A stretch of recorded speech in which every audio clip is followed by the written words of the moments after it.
भविष्यातील सर्व प्राध्यापक, सहयोगी प्राध्यापक, सहाय्यक प्राध्यापक आदी व्याख्यातांचं सहर्ष स्वागत.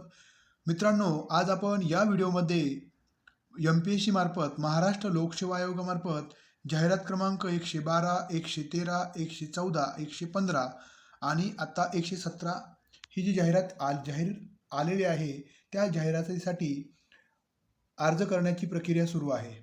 त्याबरोबरच अर्ज करत असताना येणाऱ्या अडचणी, त्यानंतरनं नेमकी परीक्षा होणार का, असे अनेक वेगवेगळे प्रश्न विद्यार्थ्यामार्फत विचारले जात होते. तर त्याचं एकंदरीत उत्तर देण्याचा प्रयत्न या व्हिडिओमध्ये केलेला आहे, जेणेकरून तुम्हाला अभ्यासक्रम काय असेल, परीक्षा कधी होईल, कशा पद्धतीचं प्रश्न असणार आहेत, त्याचबरोबर निवड पद्धती कशी अवलंबली जाणार आहे आणि अंतिम निवड कशी केली जाईल आणि अभ्यासामध्ये सातत्य कसं ठेवायचं आणि यश कसं मिळवायचं या सर्व मुद्द्यांवर आपण आज या व्हिडिओमध्ये माहिती घेणार आहोत. तर बघा, अर्ज करत असताना येणाऱ्या अडचणी, अपात्र सांगणे किंवा सेंटर निवडता येत नाही, नॉट इलिजिबल सांगणं किंवा सेंटर निवडता न येणं, यावर आपल्याला काय करायचं आहे.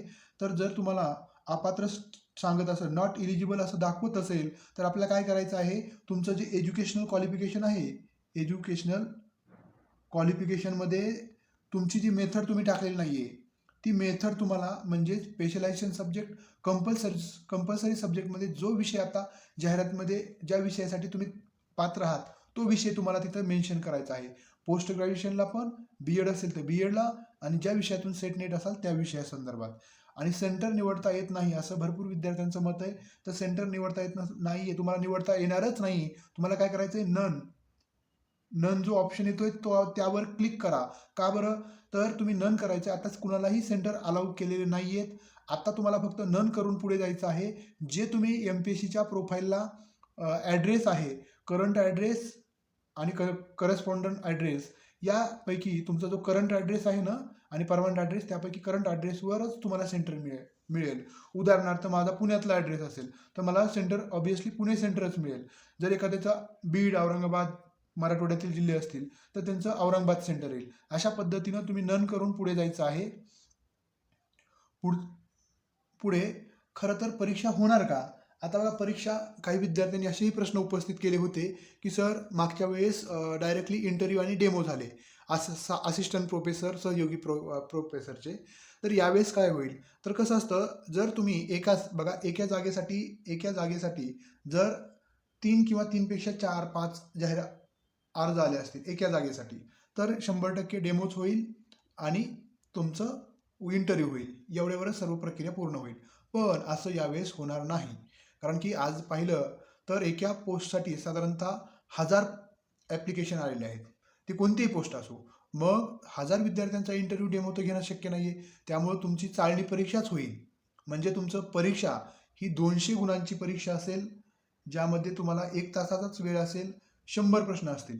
प्रश्नांची संख्या 100च असणार आहे. प्रत्येक प्रश्न हा 2 मार्कासाठी असणार आहे. आणि अशा पद्धतीची चाळणी परीक्षा होईल. त्याचा अभ्यासक्रम काय असेल पुढे बघूयात आपण.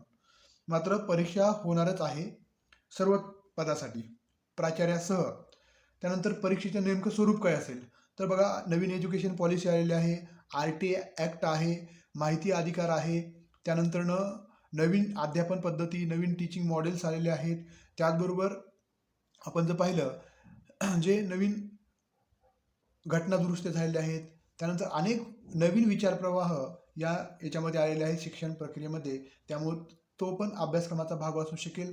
आणि 50% वेटेज हे जर असिस्टंट प्रोफेसर, सहयोगी प्राध्यापक, प्राचार्य त्यांच्या विषयासाठी जाऊ शकतं. अन्यथा तुम्हाला कॉमन परीक्षा होईल. म्हणजेच जसं 2016ला डाएट अधिव्याख्याता, प्राचार्य, वरिष्ठ अधिव्याख्याता यासाठी तिन्ही पोस्टसाठी एकच परीक्षा झाली होती आणि फक्त मेरिट वेगवेगळं लागलं होतं. म्हणजे अधिव्याख्याताचं वेगळं, वरिष्ठ सिनियर लेक्चररचं वेगळं, त्यानंतरनं प्राचार्यांचं वेगळं, परीक्षा कॉमन पण मेरिट वेगवेगळं. अशी पण शक्यता आहे. तसं पण होऊ शकतं. आणि परीक्षा कधी होईल, तर माझ्या मते आता जे सिलेबस डिक्लेअर करतील नोव्हेंबर एंडिंगपर्यंत किंवा डिसेंबरच्या 2-3 आठवड्यापर्यंत. परीक्षेचे नियोजन असेल मार्च ते मेपर्यंत. या 2-3 महिन्यामध्ये तुमची परीक्षा 100% होऊ शकते. पुढे आता अभ्यासक्रम काय असणार आहे हे आपण बघितलेलंच आहे. की माहिती अधिकार असेल, नवीन एज्युकेशन पॉलिसी, यापूर्वीचे शैक्षणिक आयोग, भारत स्वतंत्र झाल्यापासूनची शिक्षण प्रक्रिया, त्यानंतरनं नवीन आताचे यापूर्वीचे दोन जे शैक्षणिक आयोग झाले त्यांचं काम कशा पद्धतीचं, आकृतिबंध काय होता शिक्षणाचा, आताचा काय आहे आणि आता कोणकोणते बदल होत आहेत. त्यानंतर नवीन नवीन जे ॲक्ट आहेत जे शिक्षणाशी संबंधित आहेत त्यावर देखील प्रश्न विचारला जाऊ शकतो. ICT असू शकते, कारण की ICT पर्यावरण, त्यानंतर सायन्स असू शकते, कॉमन सिलेबसच असणार आहे, अंकगणित असणार आहे, बुद्धिमत्ता असू शकते. अशा पद्धतीचा एकंदरीत अभ्यासक्रम सर्वांसाठीच असेल. प्राचार्य, सहयोगी प्राध्यापक, सहाय्यक प्राध्यापक, आदी व्याख्याता. त्यानंतर अभ्यासक्रमामध्ये कोणकोणत्या घटकांचा समावेश होतो हे आपण बघितलेलंच आहे. पर्यावरण हे जे सांगितले त्या पद्धतीनं, आणि हे 100 प्रश्न 200 मार्कासाठी, आणि त्यानंतरनं मुलाखत असणार आहे 50 मार्कासाठी, आणि तुम्हाला त्या मुलाखत पात्र व्हायचं असेल तर 21 मार्क तुम्हाला घ्यावे लागतात, 21च्या पुढेच. अशा पद्धतीनं 200 मार्काची परीक्षा आणि 50 मार्काची इंटरव्ह्यू, अशा पद्धतीनं एकंदरीत 250 मार्काचा टोटल पेपर असणार आहे, म्हणजे निवड प्रक्रियेसाठी. आणि निगेटिव्ह सिस्टीम 1/4 असते, म्हणजेच 4 प्रश्न बरोबर आले तर, म्हणजे 4 प्रश्न चुकले तर तो बरोबर आलेल्या एका प्रश्नाचे मार्क मायनस होतात. 1/4 सिस्टीम निगेटिव्ह सिस्टीम असते. आणि मुलाखत कशावर अवलंबून असणार आहे तर मुलाखत तुमचा विषय, तुमचं ज्या विषयामध्ये सेट नेट आहे, UG काय PG जे असेल त्या विषयाचा, आणि तुमच्या व्यक्तिमत्वाचा, तुमची आवड, यावरच तुम्हाला, आणि करंट जे काही शिक्षण क्षेत्रातील आव्हाने असतील या संदर्भात तुम्हाला प्रश्न विचारले जातात. मुलाखतीवर आपण परीक्षा झाल्यानंतर जरी चर्चा केली तरी चालेल. अंतिम निवड कोणत्या आधारे केली जाईल तर अंतिम निवड जी आहे विद्यार्थ्यांची, परीक्षेतील 200 पैकी किती मार्क मिळालेत आणि इंटरव्ह्यूमध्ये किती मार्क मिळालेत ह्या दोघांचं, आणि तुमच्या विषयासाठीचं एकूण मेरिट किती लागलेलं आहे, विषय वाईज, कॅटेगरी वाईज, अशा पद्धतीनं अंतिम निवड प्रक्रिया केली जाईल.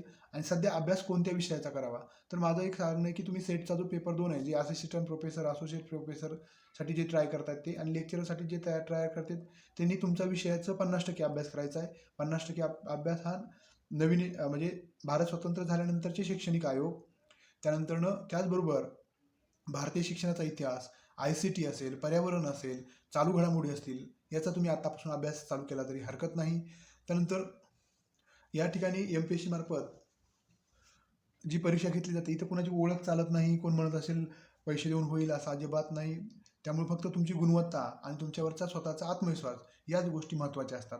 त्यानंतर 10वा मुद्दा आहे मार्गदर्शन किती महत्त्वाचे आहे. बघा, आपण 100 पुस्तकं वाचतो पण आपल्याला काही समजत नाही, बरोबर आहे, आणि आपण जर एखाद्या मार्गदर्शक, म्हणजे अनुभवी मार्गदर्शकाचं एकदा जरी तुम्हाला मार्गदर्शन लाभलं तरी तुमचं समाधान, अनेक प्रश्नांचं उत्तरे तुम्हाला त्या लेक्चर्समध्ये मिळत असतात.